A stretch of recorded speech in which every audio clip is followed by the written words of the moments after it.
ప్రజాపాలన అభయహస్తం గ్యారెంటీలకు శ్రీకారం అని ఇవాళ 27 నాడు పెట్టారు. రేపటి నుంచి కేబినెట్ నిర్ణయం జరిగిపోయింది. 6 డిక్లరేషన్స్ ప్రతి దగ్గర కూడా అమలు చేయడానికి ప్రభుత్వం ఆదేశాలు ఇవ్వడం జరిగింది. దాని ప్రకారమే ఇవాళ అన్ని నియోజకవర్గాలలో ప్రభుత్వం తరఫు నుంచి మున్సిపల్ అధికారులు కానీ జిల్లా పరిషత్ అధికారులు గారు మీటింగ్లు పెట్టడం జరిగింది. అదేవిధంగా అంబర్పేటలో కూడా అదే పద్ధతిలో ఈ మీటింగ్ పెట్టడం జరిగింది. అందులో ఏదైతే మున్సిపల్ ఆఫీసర్స్ మేము ఎందుకు ఈ మీటింగ్ పెట్టవలసి వచ్చింది, ప్రభుత్వం ఏం నిర్ణయం తీసుకున్నది, 6 డిక్లరేషన్ ఏ విధంగా ఫామ్ నింపాలి, ఏ విధంగా మీరు కాంగ్రెస్ ఫౌండేషన్ రోజు ఒక హిస్టారికల్ డిసిషన్ తీసుకున్న రేవంత్ రెడ్డి గారి ప్రభుత్వం, కాంగ్రెస్ ప్రభుత్వం సోనియా గాంధీ ఇచ్చిన ఆదేశాలు అమలు చేయడానికి వాళ్ళ ఫస్ట్ మీటింగ్ జరిగింది. ఆ మీటింగ్ లో మొదలు ఆఫీసర్ మాట్లాడాడు. మేము గతంలో లాగా వాళ్ళలాగా మా ఆలోచన లేదు, ఎన్నికలప్పుడే పార్టీ పరంగా మాట్లాడడం జరుగుతుంది. ఎన్నికలైన తర్వాత ప్రతి పేదవాడు కూడా రాజకీయాలకు అతీతంగా పిలిచే ఆనవాయితీ కొత్తగా ఒక ఆలోచనతో రాష్ట్ర ప్రభుత్వం ముందుకు నడిచే సమయంలో ప్రభుత్వం ఇచ్చిన ఆదేశాలు అమలు చేయడానికి ప్రభుత్వం ముందుకు వస్తుంది. అదే మీటింగ్ లో మేమందరం కూడా పోయాం. అదేవిధంగా శాసనసభ్యుడు కూడా వచ్చాడు. అందరూ ఉన్నారు. మేమన్నాం ఇది మొదటి ప్రోగ్రాం, ఇది కాంగ్రెస్ ప్రభుత్వం ఇచ్చిన హామీలు నిలబెట్టుకోవడానికి సోనియా గాంధీ ఇచ్చినటువంటి శ్రీకారం చుట్టిన కార్యక్రమంలో అందరినీ పిలిచి ఆనవాయితీ కొత్తగా గత ప్రభుత్వం పిలిచిందా లేదా అని దాని మీద బోను. గత ప్రభుత్వం ఏ ప్రోగ్రాం చేసినా ఎవరిని విలువలేదు, కానీ మేము కొత్త ఆచారం మొదలు పెట్టాము. ఆయన మాట్లాడుతూ నేను చెప్పాను, అయ్యా సోనియా గాంధీ గారు ఇచ్చిన ఈ అమలుకు మహిళలు వచ్చారు, పేద ప్రజలు వచ్చారు, అందరూ వచ్చారు. అన్ని పార్టీలు బీజేపీ వచ్చింది, బీఆర్ఎస్ వచ్చింది, కాంగ్రెస్ కూడా వచ్చింది, అదేవిధంగా లెఫ్ట్ పార్టీలు కూడా వచ్చాయి. ఆ మీటింగ్ లో మేము ఏమన్నామంటే 6 డిక్లరేషన్ మేము తప్పనిసరిగా చేసి చూపిస్తాం. ఇచ్చిన హామీలు ఏ విధంగానైతే తెలంగాణ ఇస్తాన్నది ఇచ్చింది తల్లి, అదేవిధంగా ఈ 6 డిక్లరేషన్ చేస్తామని మేము మాట్లాడడం జరిగింది. ఆ తర్వాత శాసనసభ్యుడు కూడా మాట్లాడాడు. మేమన్నా ఆయన తర్వాత ఓడిపోయిన వాళ్ళు కూడా ఎమ్మెల్యేలు కానీ కార్పొరేటర్స్ కానీ అందరికీ కూడా అవకాశం ఇస్తామని చెప్పడం జరిగింది. ఆయన మాట్లాడి ఎప్పుడైతే రోహిన్ రెడ్డి మాట్లాడడం మొదలు పెట్టంగానే ఆయన డయాస్ వదిలేసి వెళ్ళిపోయి స్లోగన్స్ పెట్టడం, అంటే వీళ్ళ ఉద్దేశం ఏంది, పేద ప్రజలకు బడుగు బలైన వర్గాలకు ఏది కూడా న్యాయం జరగొద్దా, ప్రజలకు మేము అందిస్తామన్నాము, ఇచ్చిన వాగ్దానాలు పూర్తి చేస్తున్నామను బైకాట్ చేయడం, స్లోగన్లు పెట్టడం జరిగింది. ఇంతకంటే అన్యాయం ఉన్నదా చెప్పండి.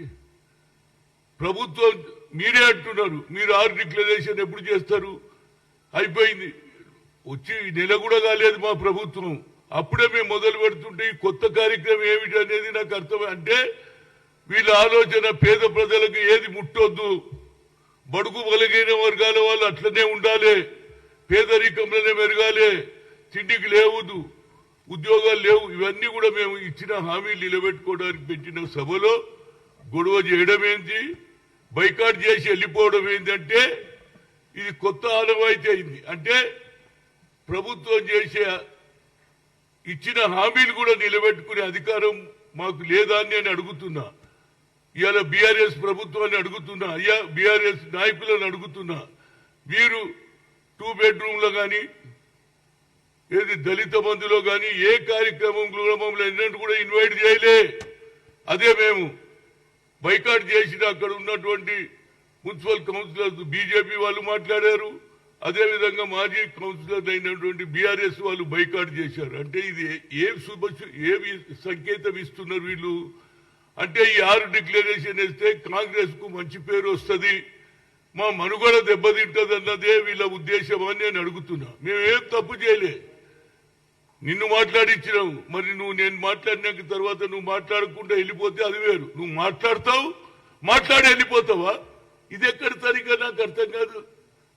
ప్రజలను ఇంకా మీదికెళ్ళిపోయినారు, మళ్ళీ పోయిన వాళ్ళు మళ్ళీ వచ్చిండ్రు, అయ్యా మేము తప్పనిసరి మాకు తెలియదు, ఇంత మంచి కార్యక్రమం చేస్తున్నారు, మేము తప్పనిసరిగా 28 నుంచి 6వ తేదీన ఇంటి దగ్గరనే ఉండి ప్రభుత్వం ఏదైతే డిక్లరేషన్ చేసిందో దాన్ని అమలు చేయడానికి మా పేర్లు రాయించుకుంటాం. మేము ఎక్కడెక్కడో 6 డివిజన్లలో తప్పనిసరిగా వస్తున్నారు. అందరికి కూడా ఇది ఉపయోగపడే కార్యక్రమం. ఇచ్చిన హామీలు అన్ని నిలబెట్టుకోవడానికి ప్రభుత్వం కృతనిశ్చయంతో ఉన్నది. అది సోనియా గాంధీ డైరెక్షను.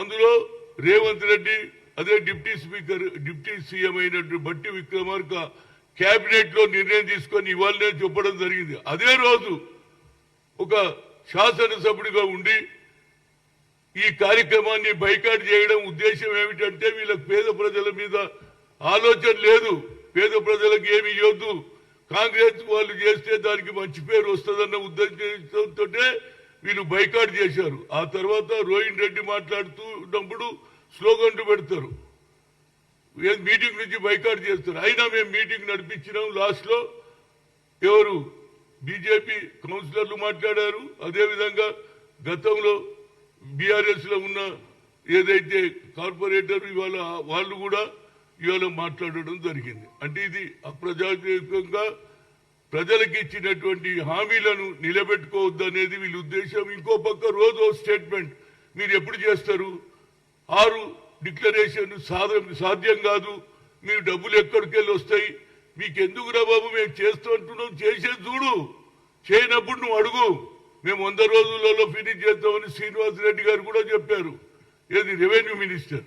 అదేవిధంగా ధరణి ఇష్యూ కూడా మేము బయటికి పెడతామని అంటున్నారు. పేద ప్రజలకు ఇచ్చిన ఇందిరాగాంధీ భూములు కూడా మీరు లాగేసుకుంటున్నారు, అసైడ్ భూములు తీసేసుకుంటున్నారు. ఆనాడు దున్నేవాడికే భూమి అని స్లోగన్స్ పెడితే ఆనాడు దున్నేవాడికి కూడా ఇందిరాగాంధీ గారు భూములు ఇచ్చిండ్రు. ఆ భూములు కూడా మళ్ళా దొరల పాలన. ధరణి అనగానే ధనవంతులకు న్యాయం జరిగే ప్రోగ్రాం ఇది. ఇది మేము పేద ప్రజలకు మా ఉద్దేశమే. సోనియా గాంధీ కానీ ఇందిరాగాంధీ నుంచి రాజీవ్ గాంధీ వరకు మా సామాజిక న్యాయం గురించి పోట్లాడే పార్టీ. తప్పనిసరిగా ఈ 6 డిక్లరేషన్ మేము అమలు చేయడానికి మొదలు పెట్టాం. తప్పనిసరిగా అమలు చేసి చూపిస్తాం.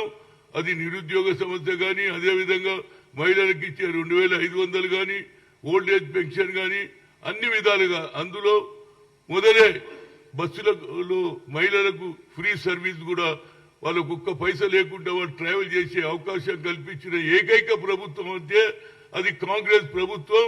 ఇందిరాగాంధీ ఆలోచన కోడలుగా ఆమె ఇంప్లిమెంట్ చేస్తుంది. కాబట్టి దీన్ని తప్పనిసరిగా మేము అమలు చేసి తీరుతాం. ఇది కేవలం బీఆర్ఎస్ వాళ్లకు ఇది సరిపోతలేదు, కాంగ్రెస్ కు మంచి పేరు వస్తుంది. అదేవిధంగా నిన్నటి వరకు ప్రగతి భవన్ లో ఎవరు పోయే అవకాశమే లేదు. కట్టి 3-4-5 ఏళ్ళైంది, ఒక్కటి కూడా లోపలికి పోలే. రేవంత్ రెడ్డి రావడంతో ఈ ప్రగతి భవన్ కూడా ప్రజాభవన్ గా చేశాడు. అది కూడా మహాత్మా జ్యోతిరావుల ప్రజాభవన్ చేశాడు. అదేవిధంగా ఇవాళ సెక్రటరియట్ కూడా ప్రతి ఒక్కరు కూడా పోయే అవకాశం ఉంది, తన ప్రాబ్లం చెప్పుకునే అవకాశం ఉంది. ప్రతి 2 రోజులు, వారానికి 2 రోజులు ప్రజల సమస్యలు కూడా తెలుసుకుంటున్నాం.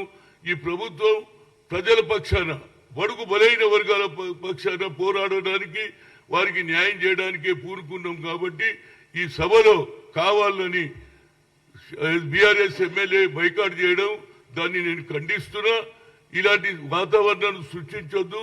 ప్రజలకు హామీలు ఇచ్చిన ఇంప్లిమెంట్ చేస్తే అది ప్రజలు లాభపడతారా, పేదవాడు లాభపడతాడా అంటే మీకు ఉద్దేశం ఏమిటంటే ఒకటే వాళ్ళ ఆలోచన. కాంగ్రెస్ అధికారంలో రావడంతో అన్ని ఇంప్లిమెంట్ మీరు ఎప్పుడైనా చేసినా, ఇంటికో ఉద్యోగం ఇచ్చినా ఇయ్యలే, అదేవిధంగా 3 ఎకరాల భూమి ఇచ్చినా ఏది ఇయ్యలే. మేము రావడంతో ఈ 10 ఏళ్ళు రావడంతో ఫస్ట్ కార్యక్రమం కాంగ్రెస్ పార్టీ చేస్తుంది కనుక దీన్ని ప్రజలందరూ కూడా తను ఏది ఇంటింటికి వస్తారు, వాళ్ళ అప్లికేషన్స్ అన్ని నింపండి, ఇవ్వండి. అదేవిధంగా రేషన్ కార్డు, అదేవిధంగా వైట్ రేషన్ కార్డు, అదేవిధంగా ఏది ఆధార్ కార్డు 2 చూపించేస్తే తప్పనిసరిగా వారికి న్యాయం జరుగుతుందని మీడియా ద్వారా చెప్తున్నారు. ఎందుకంటే ఇవాళ ఒక కొత్త వాతావరణం సృష్టించారు కాబట్టి యాజ్ ఎ సీనియర్ నాయకుడిగా నా డ్యూటీ తప్పనిసరిగా ప్రజలకు తెలియాలి, ప్రజలు తెలుసుకోవాలి. వాళ్లకు ప్రభుత్వం ఇచ్చే లాభాలు తీసుకోండి, మీరు బాగుపడండి, అప్పుడే సామాజిక న్యాయం జరుగుతుంది అనేది నా ఉద్దేశం.